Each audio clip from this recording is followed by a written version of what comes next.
Just want to apologize in advance. This video is kind of long, but there was just a lot of things in my head, and I just needed to clear it out. And so hopefully you'll be able to use some of it for something if you don't fall asleep. Well, hello. I am sitting in the floor of my bedroom.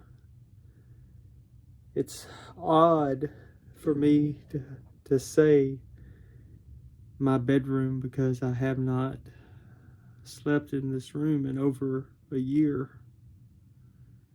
Ever since the surgery, I have slept in a chair in what used to be our dining room, but now it's a makeshift room for me. And so my wife has been sleeping alone for the past year, and yeah, it bothers me and it bothers her, and I wish that there was more of a remedy to that. And I know that I've had other people, say that they've tried, the wedges and the mattress and different things, but the chair is the only thing that works for me. So chair is where I sleep. It's just a regular old recliner, but I have to say it's pretty comfortable. And me and Archie sleep in the chair together every night. Archie, our little puppy. So that's the only way to keep him quiet is if he sleeps in my lap. He wakes me up every 2-3 hours chewing on my finger or something, but it gives my wife an opportunity to get a better night's rest without him disturbing her. I wanted to take a moment just to update the community, everyone, exactly what's going on with me, how things have progressed, and I'm trying to think of where to start. The first thing that comes to mind is my mental state with everything that's been going on has been very strained, but because of all the wonderful support that I have from you guys and from family and my faith, I'm pulling through it. It's just things have been really hard, and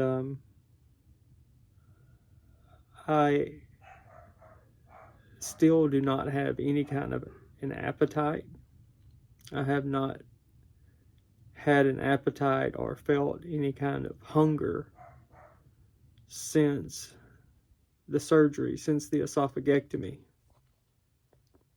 Now, I may crave the, I do crave the taste of some things, and I'll have a craving, just to have something, but it's not like I'm hungry, and I feel the effects of not eating when I don't eat. I feel weak and get headaches, and just my body it's like telling me, look, I need something. And I'm not eating as much as I should. My stomach is much smaller than it was, and also my stomach does not empty very quickly, and so that combination, and I have a high metabolism, so all those things kind of work together against me. I should be eating healthier than I am, and that probably has a lot to do with just how sick I've been feeling. It's just I really have not been taking care of myself.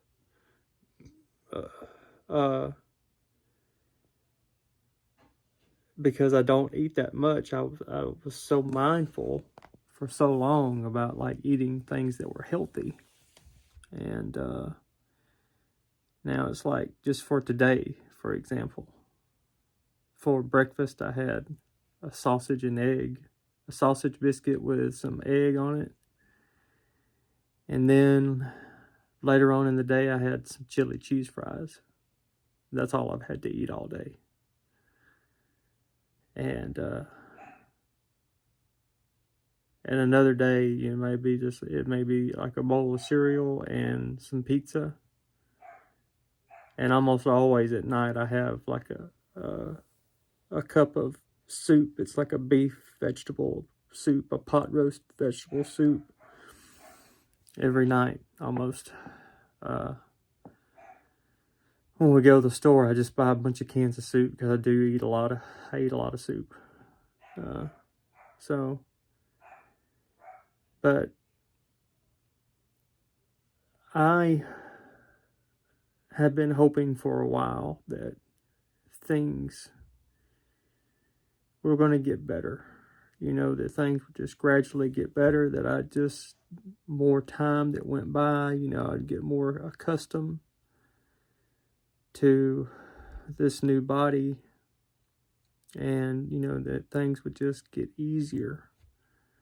And it seemed like it was headed in that direction, but I think because this week has been so difficult, this week feels like it's been a month. So this week feels like it's been a month, and then it makes me feel like I'm going backwards really bad. Because I cannot even get settled into working one shift a week. I can't get to a point to where I'm even comfortable with that. It's a real struggle for me to do that one shift. And the realization of that at my age, because I'm only 48, and I just worry that things are going to go backwards more.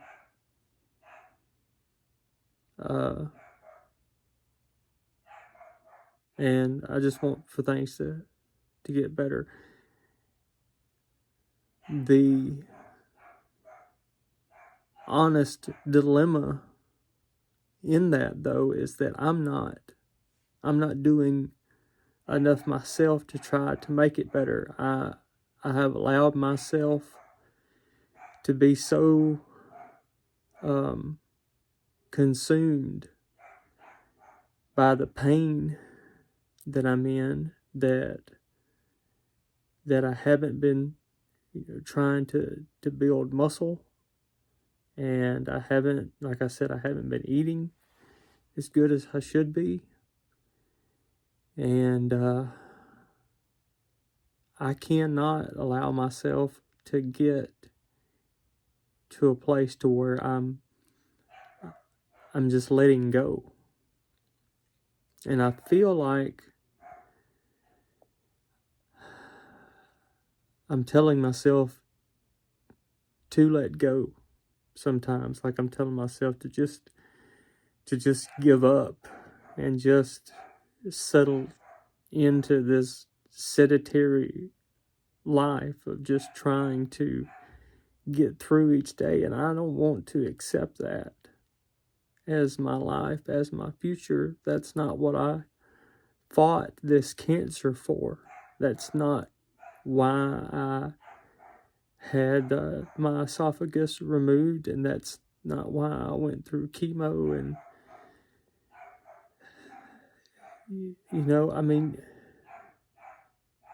I thought that when I went through all of these things, and then I got good test results, and then I went into remission, that that things would be so much better. But they're just not. And I just keep telling myself that it's just going to take more time. But I know, if I'm honest with myself, that I've got to do more. I've got to try to be more active. And I was getting so good at doing that, but it's just been so much harder. And nobody has, any explanations for me. And it's hard for me to even talk about the pain that I'm in and the problems that I'm having, because it's so severe and so constant that I almost have to convince myself that it doesn't exist just to survive each day. And I don't know if that makes any sense, but it's just like when find myself in the doctor's office, like explaining the difficulty of an average day and the pain that I'm in, it just doesn't seem real when I hear the words coming out of my mouth. Like, it's hearing myself say all that is like a realization of just how bad it is. And it's unsettling and it's uncomfortable for me. It's so much easier for me to just say that I'm consumed by pain and that nothing's helping. It's just, I'm just getting through the day. And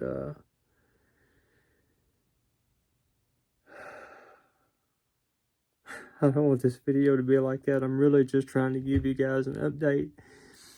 And whenever I find myself making a video like this, it's on the negative side, I don't want to do anything to discourage someone who's contemplating having the esophagectomy. Because what's very important for people to understand is that I had chronic pain before I was ever diagnosed with cancer. I had chronic pain. And unfortunately for me, the surgery and the chemo and everything, it's the pain that I was in before.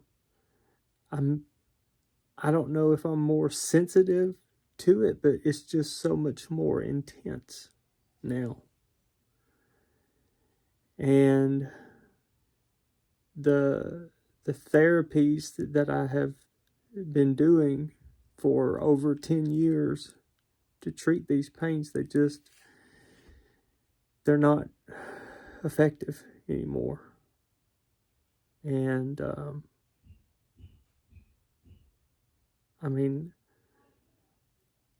I think about, these options of having these really intensive surgeries, and that's very scary to me, but at the same time, it's scary to think of living my life like this for the rest of my life. So I just have this fairy tale that I'm just going to wake up one day and it's just going to be different. And that could happen.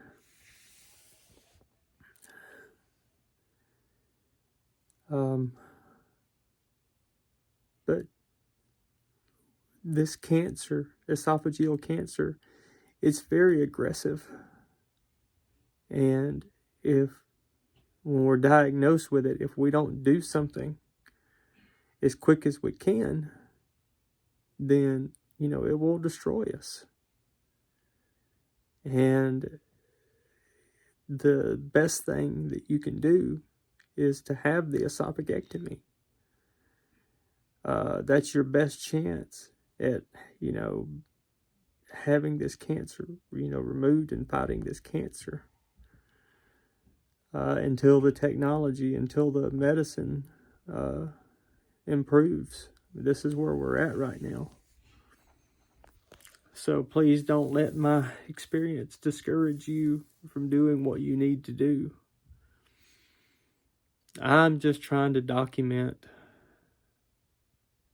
my experiences and just try to be as honest with everyone as I can about what's going on. Now, through all of this, I have tried to keep my responsibilities as a husband, as a father, and it's been very, very difficult. And I would not have been able to do that if it wasn't for so many wonderful people, helping me to continue to be a supporter of my family. I've got 2 teenagers, and they're teenagers. So, and I mean, times are hard for everybody. But and then recently we've had something that happened that affected our family very, very negatively, and it didn't have anything to do with health or anything at all. It was just something happened to a family member that was very it was very wrong, and there was no way for us to make it right.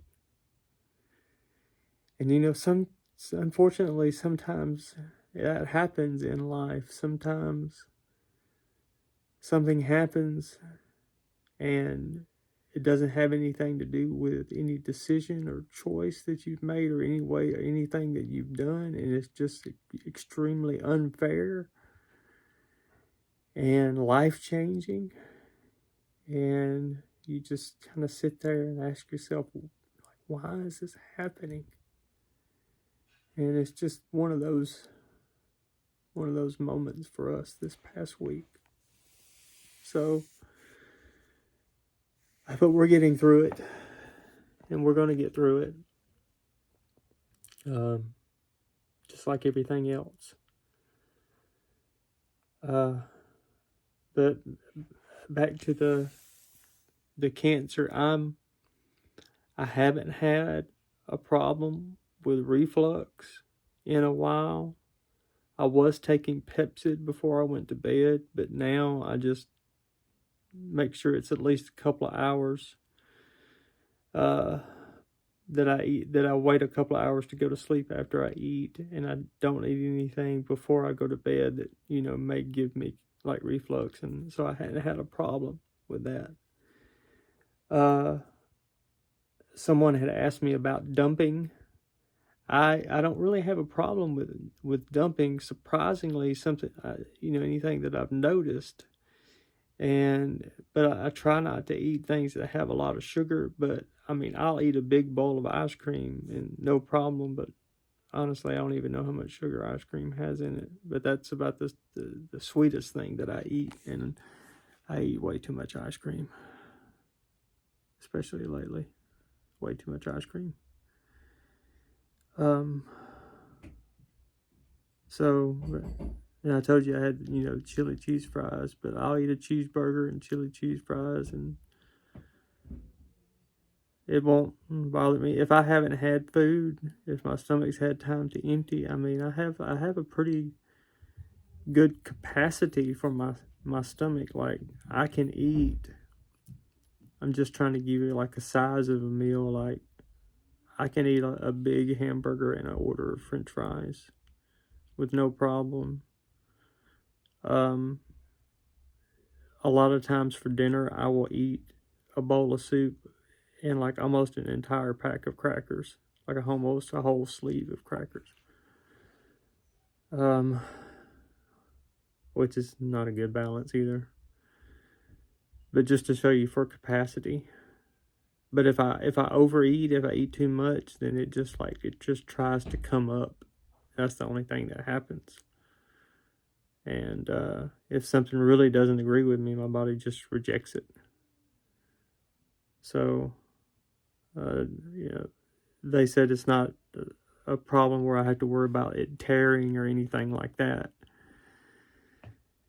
So really, I'm just at a point where I can just pretty much eat anything I want, you know, and the worst thing that's going to happen is I may have a reaction where my body wants to get rid of it, but I try not to eat anything that's spicy, just because I don't want to aggravate my reflux.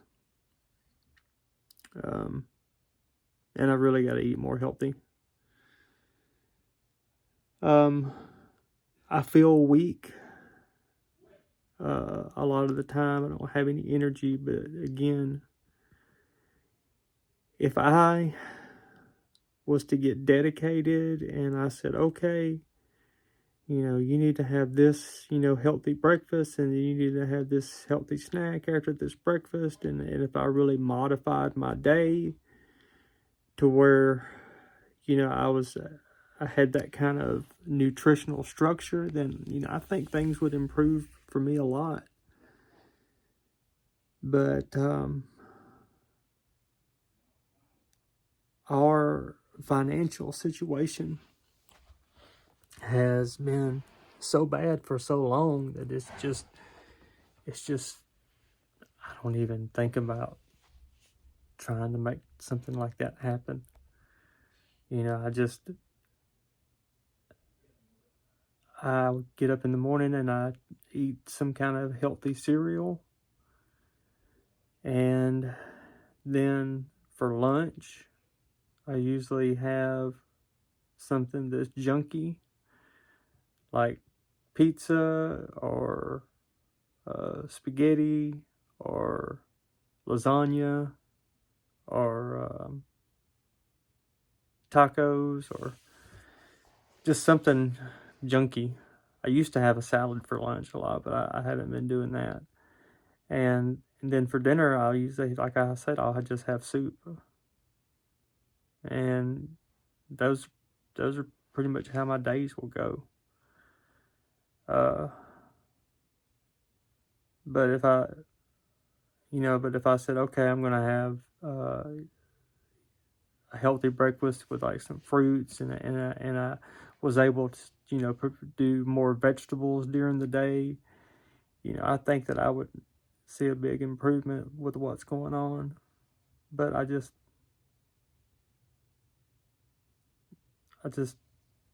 think, okay, well, if I go and, buy these vegetables and things like that, the kids aren't going to eat them. It's just going to be me. It just seems like you can't afford, to create that much waste. I don't know. I just tell myself so many things, but if I expect things to change, then I'm going to have to do something different. I can't keep doing things the same way and expect, something to change. So the year has just started. Oh, it's a new year. And I need to overcome this pain and get out of this frame of mind that I'm in, and really start thinking about what I can do to improve my nutrition. And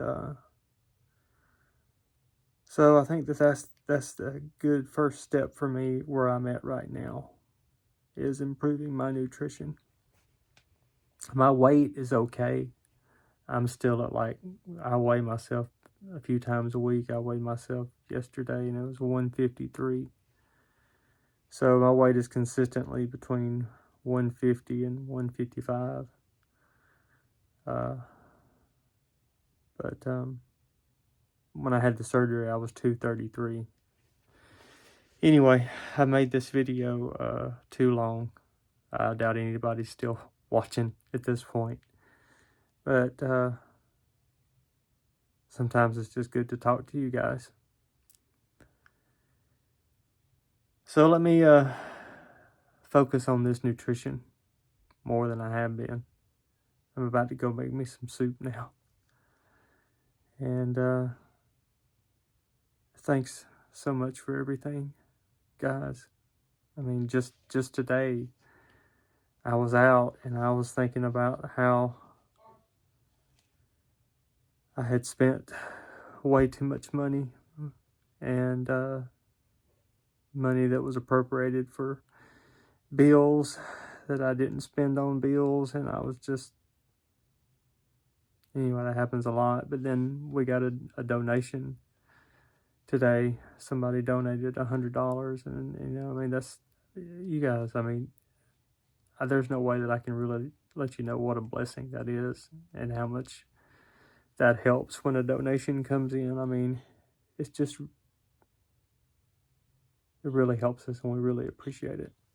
So thank you, everyone, for everything, and thank you for your prayers. All right, till next time. And always, if you have any questions, just leave me a comment wherever you are. I hope that you're having a good day, and enjoy the day you have.